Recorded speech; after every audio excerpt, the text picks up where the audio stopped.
The wire snare had been cutting into the lioness's leg for 48 hours, and with each passing moment, the metal was digging deeper through flesh and muscle, working its way toward the bone that would snap if the pressure continued much longer. She had stopped fighting the trap sometime during the second night, when exhaustion and blood loss had finally overwhelmed the primal panic that had kept her thrashing and pulling and trying to chew through steel cable that was impossible to break with even the strongest jaws.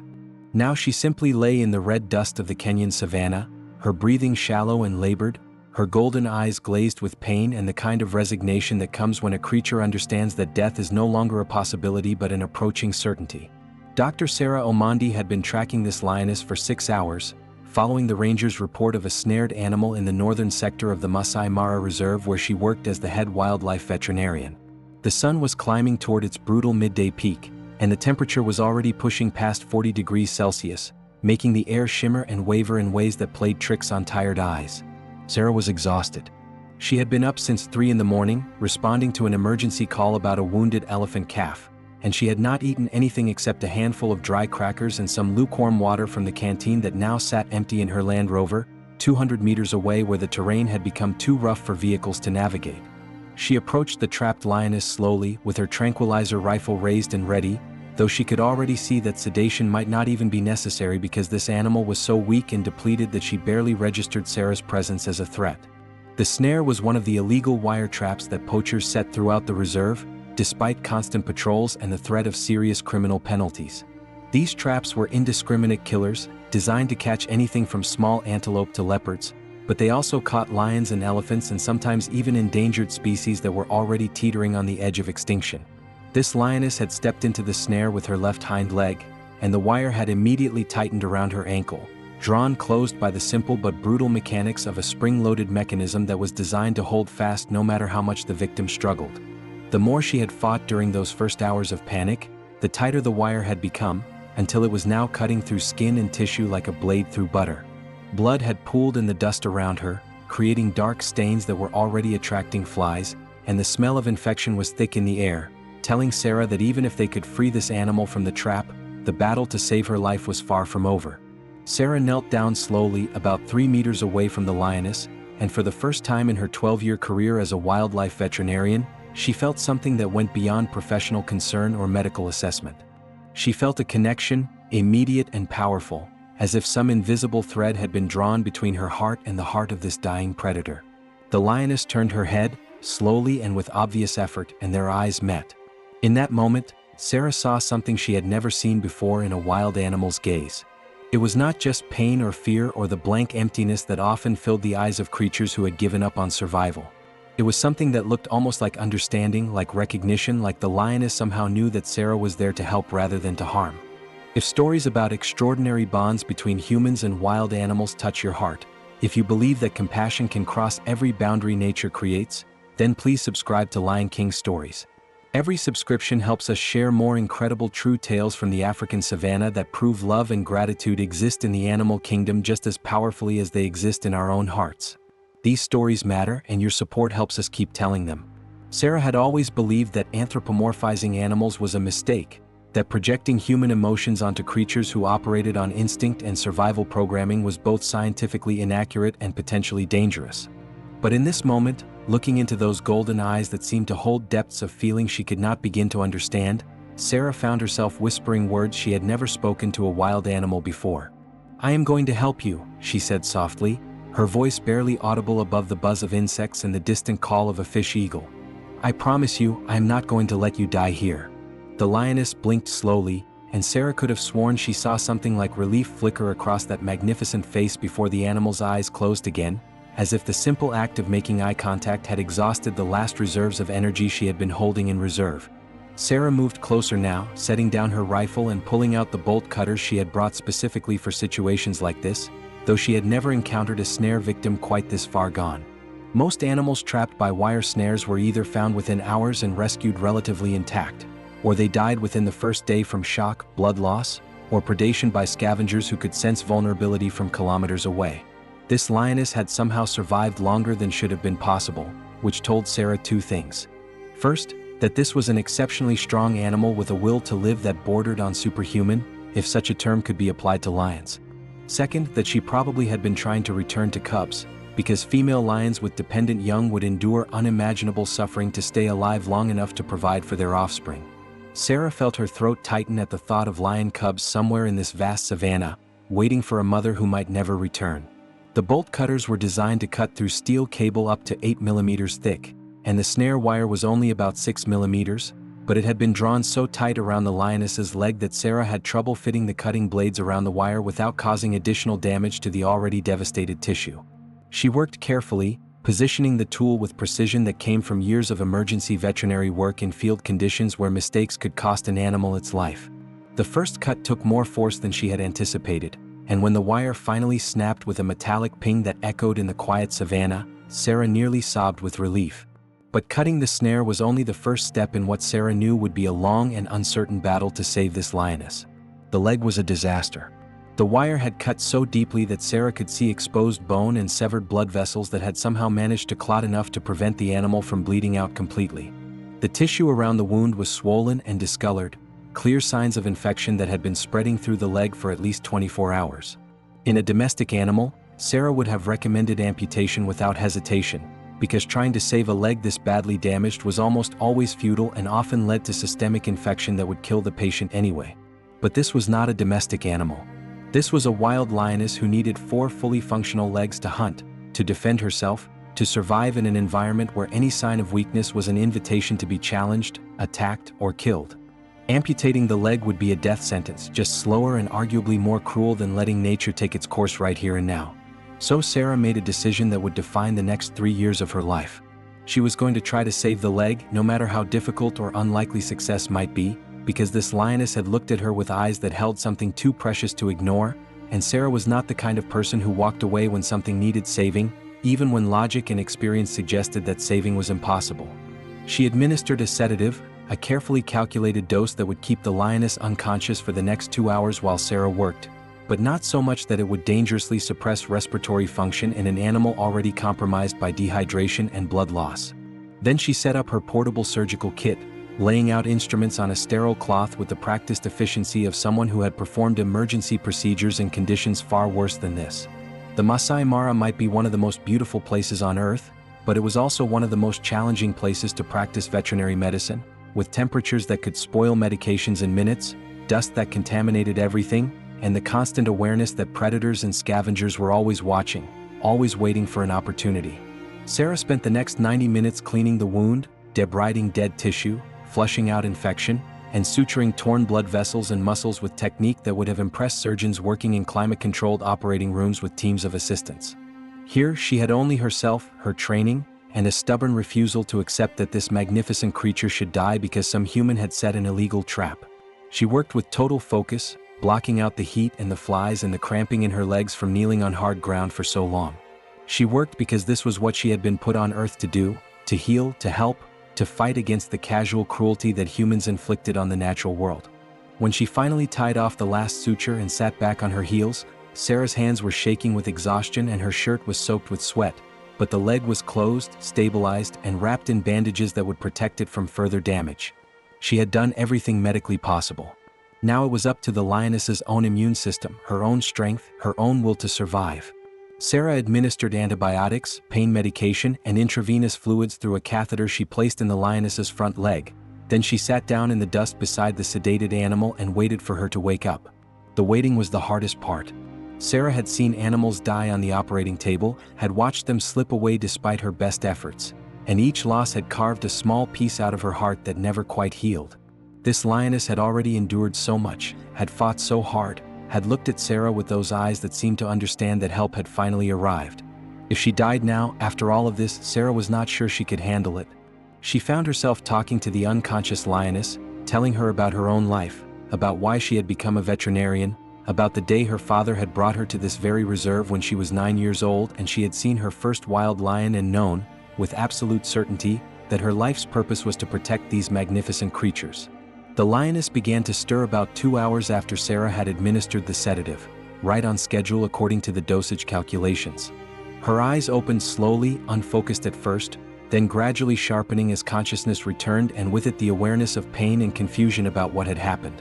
Sarah stayed very still, making herself as non-threatening as possible, speaking in low soothing tones that she hoped would communicate safety even though this animal had no evolutionary reason to trust humans. The lioness tried to stand, stumbled, and collapsed back into the dust with a grunt of frustration and pain. Sarah knew she had to leave now. Staying here as the lioness became fully alert and mobile was dangerous, not because the animal would attack out of malice, but because a frightened, disoriented predator operating on instinct could kill without even meaning to. But she could not bring herself to walk away without doing one more thing, something that defied every rule of wildlife management she had ever learned. She reached out slowly, telegraphing her movement, and placed her hand gently on the lioness's massive head, right between her ears where the fur was softest. The lioness flinched, then went still, and for 3 heartbeats they stayed like that, connected by touch, by that invisible thread that Sarah had felt from the very beginning. "You are going to be okay," Sarah whispered, knowing the words were for herself as much as for the animal. "You are strong and you are going to heal and you are going to go back to your cubs if you have them. I believe in you." Then she pulled her hand back, stood up with legs that cramped in protest, gathered her equipment with shaking hands, and walked away without looking back, because looking back would have made leaving impossible and leaving was necessary for both their sakes. The drive back to the research station was a blur. Sarah could barely remember navigating the rough terrain or parking the Land Rover or walking into her small office where she collapsed into the chair behind her desk and finally allowed herself to cry. She cried for the lioness who might still die despite everything Sarah had done. She cried for the countless other animals who stepped into snares and traps and never got the chance to be saved. She cried for the world that was both so beautiful and so brutal that it could produce moments of perfect connection alongside moments of senseless cruelty. And she cried because she knew that this lioness had touched something deep in her soul, had reminded her of why she had chosen this difficult, heartbreaking, essential work in the first place. Over the following weeks, Sarah returned to the snare site 12 times, tracking the lioness through signs and reports from rangers, trying to determine if the animal had survived, if the leg had healed, if the infection had been defeated. She never saw the lioness again during those searches. There were paw prints that might have belonged to her, scat samples that suggested a large female had passed through the area, distant roars that carried on the wind during twilight hours when the temperature dropped and lions became vocal in ways they never were during the heat of day. But the Maasai Mara was vast, covering over 1,500 square kilometers of savanna and woodland and riverine forest, and one lion among hundreds could disappear as completely as a drop of water in the ocean. Sarah told herself that no news was good news, that if the lioness had died, scavengers would have found the body and rangers would have reported it during their daily patrols. She told herself that the animal had rejoined her pride, had returned to whatever cubs might be waiting for her, had resumed her life in the wild with nothing more than a scar to remind her of the encounter with the human who had cut her free. She told herself these things, but late at night when sleep refused to come and the silence of her small quarters felt oppressive, she would lie in bed and wonder if she had done enough, if the lioness was out there somewhere in pain, if the infection had spread despite the antibiotics, if her last thoughts had been of the human who had touched her head and made promises that might have been impossible to keep. 3 years passed. 3 years during which Sarah continued her work at the Maasai Mara, treating injured animals and fighting the endless battle against poaching and habitat destruction and human-wildlife conflict that seemed to intensify with each passing season as human populations expanded and wild spaces shrank. 3 years during which she rescued 17 more lions from various emergencies, from snares and traps and poisoning attempts and vehicle collisions, though none of them affected her quite the way that first snared lioness had. 3 years during which she occasionally thought about golden eyes and a moment of connection that might have been real or might have been exhaustion and emotion creating meaning where none existed. 3 years during which the memory of that day gradually faded from sharp immediacy into the softer edges of a story she sometimes told herself when she needed to remember why this work mattered, why she kept going despite the low pay and the physical danger and the emotional toll of watching animals suffer because of human cruelty and carelessness. The morning that would change Sarah's life forever started like any other morning in the Maasai Mara during the dry season when temperatures soared and water sources dwindled and the entire ecosystem held its breath waiting for the rains that would bring relief and renewal. She woke at dawn as she always did, made strong black coffee on the small propane stove in her quarters, and checked the radio for reports of animals in distress or unusual sightings that might require investigation. There was a message from the northern sector, not an emergency but an observation from a ranger named Joseph who had been monitoring a large bull elephant that sometimes became aggressive during must season when elevated testosterone levels made even normally calm males unpredictable and dangerous. The elephant had been seen near the research station's boundary fence, and Joseph wanted Sarah to be aware in case she was planning any fieldwork in that area today. Sarah had been planning to collect plant samples from the northern sector for a colleague at the University of Nairobi who was studying the effects of elephant browsing on acacia tree regeneration patterns and needed fresh specimens for his analysis. It was routine work, the kind of task that filled the spaces between emergencies, and Sarah appreciated the chance to spend a morning in the field without the pressure of trying to save a life or make impossible decisions about which animals could be helped and which were too far gone. She packed her collection kit with plastic bags and pruning shears and data sheets, filled her water bottles from the purification system in the station kitchen, loaded her backpack into the Land Rover along with her emergency medical kit that never left her side, and drove out just as the sun was climbing above the eastern horizon, painting the savanna in shades of gold and amber that took her breath away even after 12 years of seeing variations of the same sunrise. The northern sector was about 45 minutes from the research station, across terrain that ranged from open grassland where herds of zebra and wildebeest grazed in apparent tranquility to dense acacia woodland where leopards hunted and elephants stripped bark from trees leaving distinctive scars that could be read like historical records of their presence. Sarah parked the Land Rover in a clearing where she had worked before during previous sample collections, a spot that offered good visibility and quick access to the vehicle if she needed to retreat from dangerous wildlife encounters. She shouldered her backpack with practiced efficiency, locked the Land Rover's doors even though there were no humans within 20 kilometers, and began walking toward the stand of fever trees where she needed to collect her samples according to the coordinates her colleague had provided. The morning was beautiful in the way that only African mornings can be, cool enough that walking was pleasant rather than the ordeal it would become by midday when temperatures climbed past 40 degrees, but warm enough that she could already feel the promise of afternoon heat building in the air like a living thing. Birds called from every direction, weaver birds constructing their intricate hanging nests in acacia branches, hornbills with their distinctive casque beaks searching for insects in the leaf litter, and the occasional fish eagle whose wild crying call carried for kilometers across the open landscape. In the distance, a group of zebras grazed peacefully, their black and white stripes creating optical illusions that confused predator vision exactly as evolution had designed them to, and beyond the zebras she could see the dark shapes of buffalo moving like shadows through the morning heat shimmer. Sarah had been collecting samples for about 30 minutes, carefully cutting small branches and leaves from marked acacia trees and storing them in labeled plastic bags with notes about location and time and condition of the parent plant, when she heard the sound that made every hair on her body stand on end and triggered the kind of primal fear response that evolution had hardwired into human nervous systems over millions of years.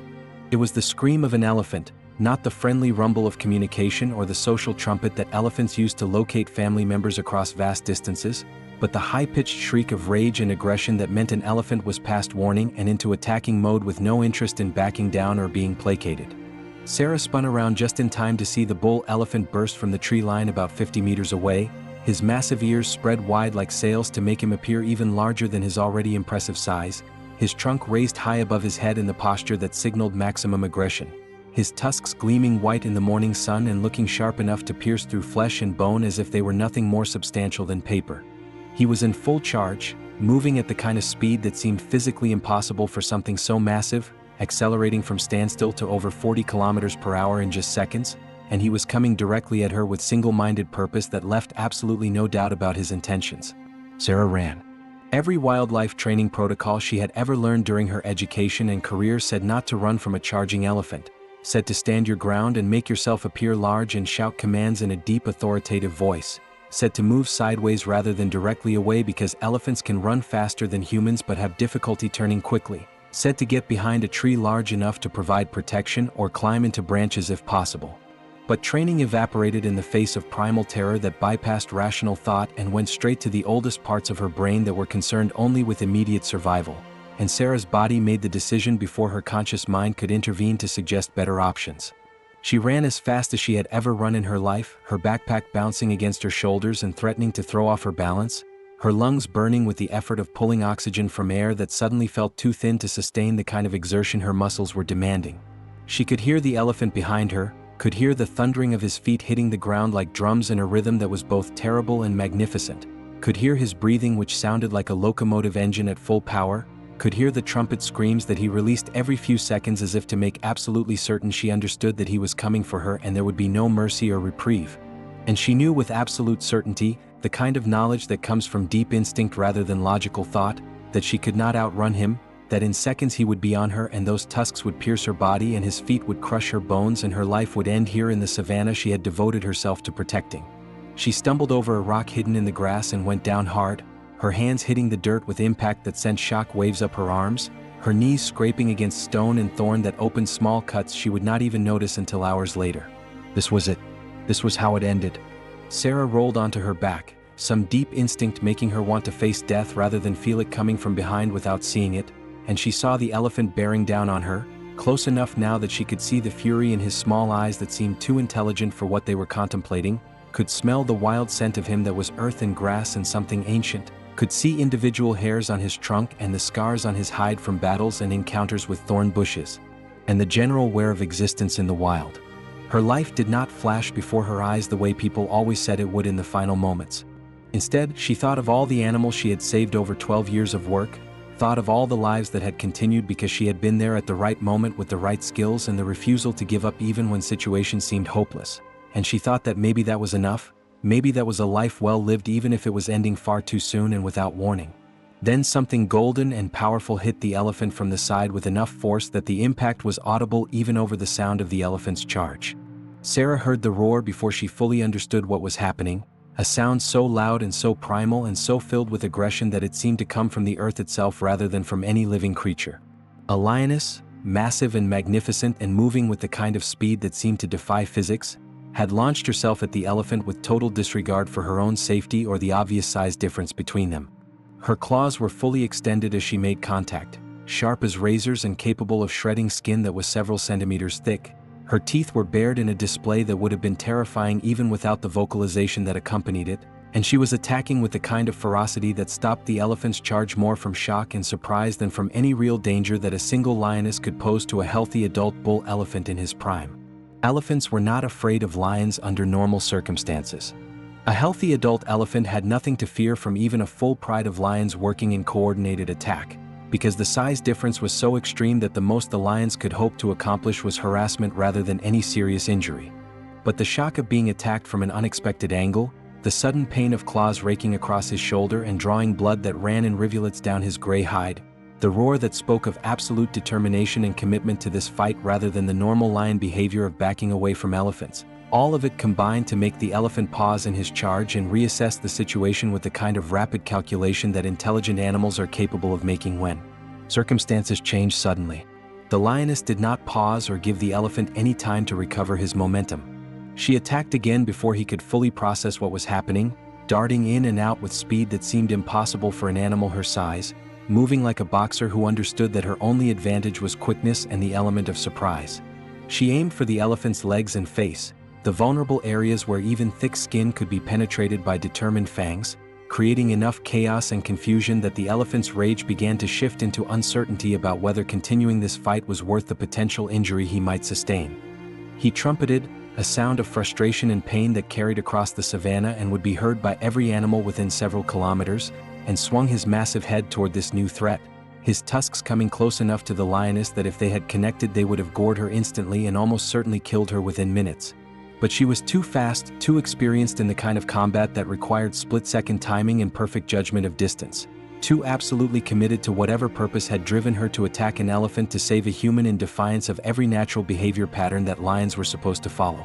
She dodged the tusks with room to spare, used the elephant's own momentum against him by positioning herself where his size became a liability rather than an advantage, and continued her assault with a combination of aggression and intelligence that suggested this was not mindless animal behavior but something closer to conscious decision-making and problem-solving under extreme pressure.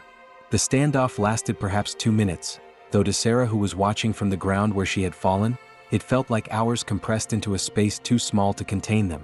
She lay in the dust, frozen in shock and disbelief that was so profound it temporarily overrode even the fear of death she had felt just moments before, watching as a lioness fought one of nature's most powerful creatures for no reason that made any logical sense according to everything science understood about lion behavior and motivation.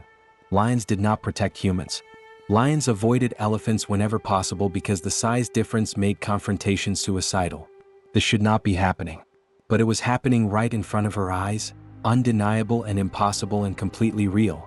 Finally, after what must have been a rapid cost-benefit analysis that took into account the pain he was experiencing, the determination of his attacker, and the relatively low value of killing a single human compared to the potential injury he might sustain in the process, the elephant decided that continuing this fight was not worth the effort or risk. He backed away slowly, keeping his eyes on the lioness with the kind of wary respect that one predator shows another when recognizing that further conflict serves no purpose, trumpeting one final warning that communicated his displeasure with the entire situation before turning and crashing back into the tree line from which he had emerged, moving quickly despite his size and disappearing from view within seconds. The lioness watched until he was completely gone, her body tense and coiled like a spring ready to attack again if the elephant changed his mind and returned, her breathing heavy from exertion but controlled and steady rather than panicked. Only when she seemed satisfied that the threat had truly passed did she turn and look directly at Sarah with golden eyes that should have been filled with the blank instinctual gaze of a wild predator but instead held something that looked impossibly like recognition and concern and a complex emotion that humans would call compassion but that science said animals were not capable of experiencing. And in that moment, as Sarah looked into those eyes from a distance of less than 5 meters, she saw something that made her heart stop and then restart with a rhythm that would never quite be the same again, something that connected this moment to another moment 3 years in the past. The lioness had a scar on her left hind leg, a distinctive pattern of raised tissue that circled her ankle like a bracelet made of flesh, the kind of scar that would have been left by a wire snare that cut deep and healed rough, that created permanent damage to the underlying structure of tendons and muscles and nerves. And her eyes, those golden eyes that were watching Sarah with an intensity that felt almost human in its focus and awareness, were the same eyes that Sarah had looked into 3 years ago when she had knelt in the dust beside a dying animal and made a promise to save her life. Nala, Sarah whispered, using the name she had given the lioness in her mind during those weeks of searching and wondering and hoping, the Swahili word that meant gift and that had seemed appropriate for an animal who had been given a second chance at life. The lioness's ears flicked forward at the sound of Sarah's voice, a clear indication that she was listening and processing the sound even if she could not understand the specific meaning of human speech. She took 2 steps closer, moving with the slight limp that Sarah knew would always be present because of nerve damage from the snare injury, that telltale hitch in her gait that marked her as unique among all the lionesses in the Maasai Mara. Then she lowered her great head and made a sound that was somewhere between a chuff and a purr, the kind of vocalization that lionesses make to their cubs when providing reassurance or to other lions they trust completely when expressing contentment and affection. Sarah pushed herself up to a sitting position, moving slowly and carefully because her entire body was shaking with adrenaline and shock and the kind of overwhelming emotion that comes when impossible things happen and reality becomes stranger than any fantasy could have imagined, hardly daring to breathe because this moment felt so fragile that any wrong move or sound might shatter it into pieces that could never be reassembled. The lioness closed the distance between them until she was close enough that Sarah could have reached out and touched her, though she did not dare yet, remembering her decision 3 years ago to respect boundaries and not push for physical contact beyond what had been necessary for medical treatment. But the lioness made the choice for her, removing the burden of decision from Sarah's trembling hands. She moved even closer, until her broad head was right beside Sarah's shoulder and Sarah could feel the warmth radiating from her body and could smell the scent of her that was wild and clean and utterly unlike anything domestic or tame, and she did something that no wild lion should ever do with a human being under any circumstances. She pressed her forehead gently but firmly against Sarah's face, in the gesture that lions use to greet family members after absence, to acknowledge bonds of affection and trust, to say without words or conscious thought that the other individual is recognized and valued and safe. Sarah's vision blurred with tears as she raised her hand with movements that felt like they were happening in slow motion, slowly and carefully so as not to startle or frighten, and placed it on the lioness's massive head just as she had done 3 years ago in a different context but with the same deep current of emotion running underneath the action, feeling the warmth of her, the solidity of muscle and bone beneath soft fur, the impossible reality of a wild predator allowing this kind of intimate contact. "You came back," Sarah whispered, her voice breaking with emotion that she had been holding inside for 3 years without fully realizing it was there. "You remembered me. You came back and you saved me just like I saved you." The lioness made that chuffing sound again, softer this time and almost questioning, then pulled back slightly but not completely, maintaining close proximity while looking at Sarah with eyes that held depths of intelligence and emotion that Sarah had always suspected existed in these magnificent creatures but had never seen demonstrated so clearly or with such obvious intention. They stayed like that for several minutes that felt like hours or perhaps only seconds because time seemed to have lost its normal meaning in this clearing where species boundaries were dissolving and impossible things were becoming real, woman and lioness, human and predator, 2 beings who should never have formed a connection but had formed one anyway. bound together by a moment of compassion 3 years ago that had somehow transcended every barrier that nature and evolution had placed between their species. Sarah wanted to stay in this moment forever, wanted to memorize every detail of the lioness who had remembered her across years and miles and all the chaos of wild existence where survival typically left no room for gratitude or memory of individual encounters. But she knew this could not last, knew that the lioness had a life to return to, a pride waiting somewhere in the vastness of the Maasai Mara, and Sarah had a responsibility to respect the wildness of this creature even as she marveled at the connection they shared. The lioness seemed to understand that their time was ending, that this reunion had served its purpose, and now both of them needed to return to their separate worlds that could touch occasionally but never truly merge. She bumped her head against Sarah's shoulder one more time, a gesture of affection and farewell that felt deliberate and conscious rather than random or instinctual. Then she turned with that distinctive limp and began walking back toward the tree line with the same purposeful stride she had used when approaching, moving with confidence and strength despite the permanent injury that would mark her for the rest of her life as the lioness who had been trapped and freed. She paused at the edge of the clearing, at the boundary between open space and the cover of vegetation where predators felt most comfortable, looked back once more with an expression that Sarah would remember for the rest of her life, and then disappeared into the golden grass as completely as if she had never been there at all. Sarah sat in the dirt for a long time after the lioness left, trying to process what had just happened, trying to understand the magnitude of what she had witnessed and participated in, trying to reconcile this experience with everything she thought she knew about animal behavior and cognition and the supposed limitations of wild creatures. Animals were not supposed to remember humans across years of separation unless there had been consistent reinforcement of that memory through repeated interactions. Animals were not supposed to feel gratitude deep enough to risk their lives repaying a debt from the past. Animals were not supposed to make complex decisions about helping individuals from another species when doing so provided no obvious survival benefit. Animals were not supposed to do any of the things that this lioness had just done. And yet she had done them, all of them, providing undeniable evidence that the boundaries between human and animal, between rational thought and instinct, between civilization and wilderness, were far more permeable and far less clearly defined than anyone wanted to admit. When Sarah finally stood up on legs that were shaking with adrenaline depletion and emotional overload and walked back to her Land Rover, she found that her hands were trembling so badly she could barely fit the key into the ignition.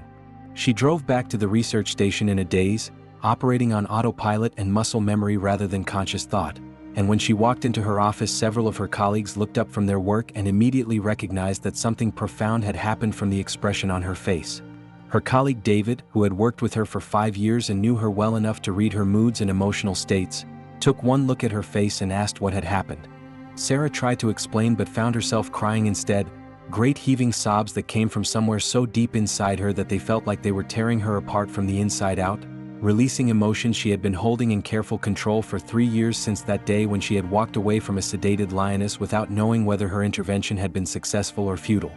When she could finally speak through the tears, she told David everything, knowing that he probably would not believe her, knowing that the story sounded like fantasy or exaggeration or the kind of tale that grows more elaborate and less factual with each telling. Knowing that she sounded like someone who had spent too much time alone in the field and had started attributing human characteristics to animals who operated purely on instinct and survival programming.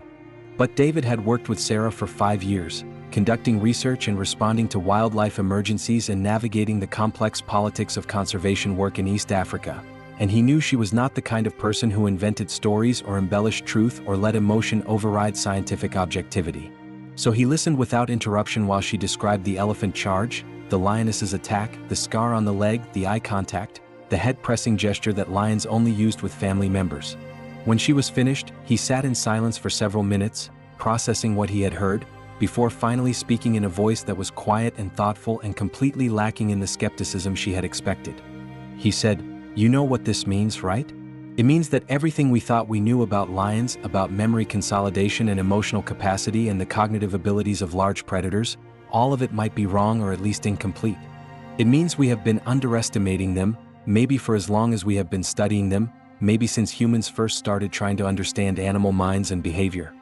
He paused, clearly thinking through the implications, then added more quietly with the kind of insight that comes from spending years working closely with someone and understanding how their mind works. "And it means you saved her life 3 years ago when conventional wisdom would have said to let nature take its course, and today she saved yours when conventional wisdom says lions do not protect humans or remember debts. That is not just animal behavior, Sarah. That is something bigger than what our current scientific models can explain. That is something that looks a lot like gratitude and memory and conscious decision-making. That is something that might force us to completely rethink our understanding of what wild animals are capable of experiencing and choosing. Sarah spent the next 3 years, from that day of the elephant encounter until her retirement from active field work, documenting everything she could about the lioness with the scarred leg and the impossible relationship that had formed between them. She learned through careful observation and ranger reports that Nala, as Sarah continued to call her in her field notes and in her private thoughts, was the dominant female in a pride that consisted of 7 lionesses and 3 adult cubs who were just reaching the age of independence. She learned that Nala had indeed been trying to return to cubs when she was caught in that snare 3 years ago, and that those cubs, now fully grown adolescents who were beginning to establish their own territories and hunting patterns, were thriving members of the pride structure. She learned that Nala's limp, while permanent and visible to anyone who watched her walk, had not prevented her from being an effective hunter, though she had clearly adapted her technique to compensate for reduced mobility and power in the injured leg, relying more on ambush tactics and patience than on the kind of high-speed chases that required 4 fully functional legs. And she learned that Nala continued to live her life as a wild lioness in every respect, hunting with her pride and raising new cubs and defending territory against intruding females and engaging in all the normal behaviors that defined lion existence in the Maasai Mara, but that whenever she encountered Sarah during field research and observations, she would approach without the fear or aggression that wild lions typically showed toward humans, would make that distinctive chuffing sound of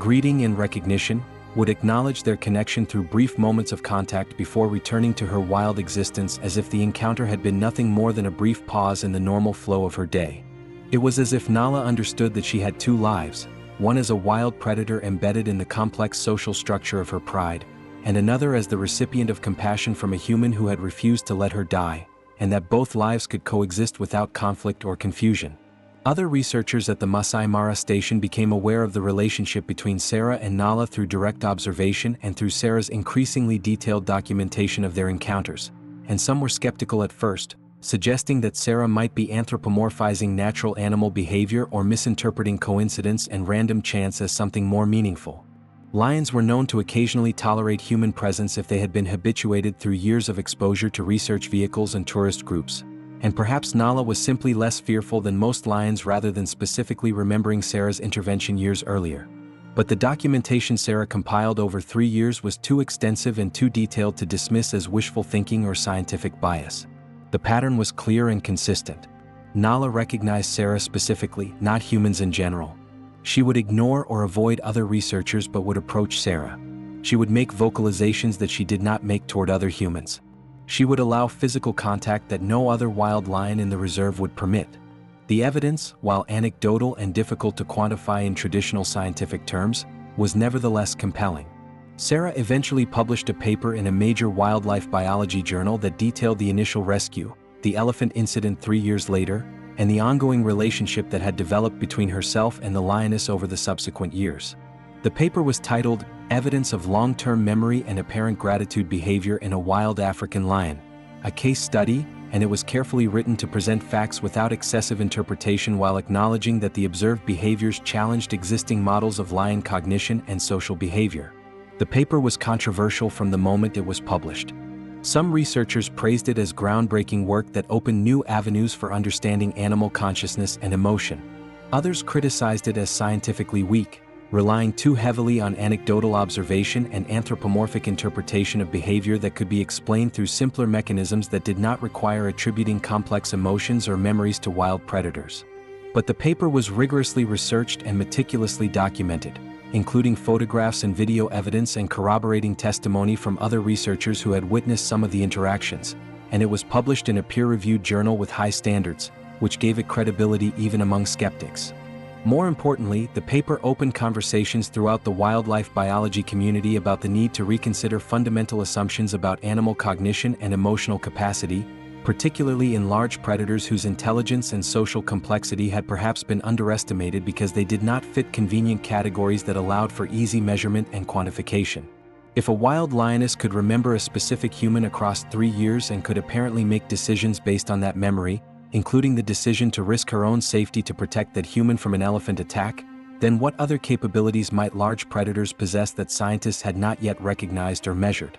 Sarah retired from active fieldwork at the age of 55, after 23 years of service to wildlife conservation in the Maasai Mara ecosystem and East Africa more broadly. By then, Nala was an elderly lioness by wild standards, estimated to be at least 17 years old based on photographic records and aging markers, and showing her age in ways that were both dignified and heartbreaking to observe. Her muzzle had turned gray, her movements had become slower and more deliberate, and she spent more time resting than she had in her prime, though she remained the matriarch of her pride and commanded respect from younger females who had learned from her across years of shared hunting and cub raising. Sarah's last day in the field was spent sitting in her Land Rover at a respectful distance, watching Nala rest in the shade of an acacia tree with her adult daughters and grand cubs sprawled around her in the kind of peaceful scene that tourists paid thousands of dollars to witness but that Sarah had been privileged to see countless times across more than 2 decades. The old lioness looked over at Sarah's vehicle, and even from 50 meters away, Sarah could see recognition in those golden eyes that had lost none of their intelligence despite age and the hardships of wild existence. Nala stood up slowly, clearly stiff and sore from arthritis or old injuries or simply the accumulated wear of 17 years of survival in an unforgiving environment, and walked toward Sarah's vehicle with that familiar limp that had marked her as unique since the day Sarah had cut her free from a wire snare that should have killed her. Sarah got out of the Land Rover, breaking every safety protocol for the last time because rules and regulations seemed meaningless in the face of this moment, and knelt in the dust as Nala approached with slow, deliberate steps. The lioness moved with the dignity of an elder who had earned respect through years of successful survival and leadership, taking her time and clearly conserving energy because every movement required effort that came less easily than it had in youth. When she finally reached Sarah, she lowered her massive head, which seemed smaller somehow than Sarah remembered, though perhaps that was just the effect of age and weight loss, and pressed her forehead against Sarah's one final time in the gesture that had defined their relationship for 3 years. They stayed like that for several minutes, 2 old females who had lived extraordinary lives and who had been forever changed by a moment of compassion that had created a bond stronger than any scientific explanation could adequately account for, sharing a connection that transcended language and species and all the arbitrary boundaries that humans constructed to make sense of a complex world. Sarah felt tears streaming down her face but did not bother to wipe them away because crying felt appropriate for a farewell this significant, and she knew without being told that this was truly farewell, that she would not see Nala again, that their story was reaching its natural conclusion. "Thank you," Sarah whispered, knowing that Nala could not understand the words but hoping that the emotion behind them would communicate across the barrier of language, hoping that somehow the lioness would know that she had changed Sarah's life as profoundly as Sarah had changed hers. "Thank you for trusting me. Thank you for remembering. Thank you for showing me that love and gratitude and memory exist in places we never thought to look for them, that the boundaries between human and animal are permeable and provisional rather than fixed and absolute." Nala made that chuffing sound one last time, softer now and somehow conveying both affection and finality, then she turned with obvious effort and walked slowly back to her family, moving with the careful gait of age and accumulated injury but with her head held high and her dignity intact. Sarah never saw Nala again after that day. The old lioness died during the following dry season, peacefully in her sleep according to the ranger who found her body beneath the same acacia tree where she had spent so many afternoons resting with her pride. She was buried where she fell, with full honors from the Maasai Mara conservation staff who had all heard the story of the lioness with the scarred leg and the woman who had saved her, who had all witnessed at some point during their careers the impossible relationship between Sarah and Nala. Sarah attended the burial, and though she tried not to cry because she believed that tears should be reserved for human deaths rather than animal deaths, the tears came anyway, unstoppable and necessary, because losing Nala felt like losing a piece of her own soul. Losing tangible proof that the work she had devoted her life to mattered and made a difference in individual lives rather than just contributing to abstract conservation goals and population statistics. The old lioness died during the following dry season, peacefully in her sleep according to the ranger who found her body beneath the same acacia tree where she had spent so many afternoons resting with her pride. But Nala's legacy lived on in multiple forms that extended far beyond the immediate grief of her loss. Her daughters and grandcubs continued to thrive in the Maasai Mara, carrying forward her genetic material and the survival skills she had taught them across years of patient mentorship. The pride she had led remained strong and stable, occupying prime territory and successfully raising new generations of cubs who would never know their remarkable grandmother but who benefited from the secure foundation she had established. And the story of her relationship with Sarah continued to influence how scientists and conservationists thought about animal cognition and emotional capacity, inspiring dozens of research projects and papers examining long-term memory, gratitude behavior and complex decision-making in various species. Sarah's research directly inspired studies on elephant cognition that demonstrated long-term memory spanning decades, crow intelligence experiments that showed problem-solving abilities comparable to great apes, and even work with fish species that revealed surprising levels of social recognition and memory. The cumulative effect of all this research was a gradual but fundamental shift in how the scientific community understood animal minds, moving away from simplistic models based on stimulus-response conditioning and toward more nuanced frameworks that acknowledge the possibility of genuine emotion, memory, and conscious choice in creatures that humans had historically dismissed as operating purely on instinct. Years after Nala's death, when Sarah was asked to give a TEDx talk about her experience and what it had taught her about the relationship between humans and wild animals, she spent weeks preparing her presentation because she knew this would be her opportunity to reach a large audience and potentially influence how people thought about conservation and our responsibilities toward the natural world. The talk was filmed in Nairobi before an audience of several hundred people, and it would eventually be viewed online by millions of people around the world, making it one of the most successful presentations in the TEDx series focused on wildlife and conservation. Sarah ended her presentation with words that would be quoted and shared across social media and conservation circles, words that captured the essence of what she had learned from Nala. She said, "We like to think that humans are special, that we alone are capable of gratitude and loyalty and love that transcends self-interest and immediate survival needs. We construct elaborate theories about human exceptionalism and consciousness and moral agency that place us on a pedestal far above the rest of the animal kingdom. But Nala taught me that we are not special in the way we want to believe. We are not separate from nature or elevated above it. We are simply part of a continuum of consciousness and emotion that includes every creature that has ever drawn breath on this planet. When I saved her life by cutting her free from that wire snare, I thought I was doing something remarkable, something that demonstrated human compassion and technological skill.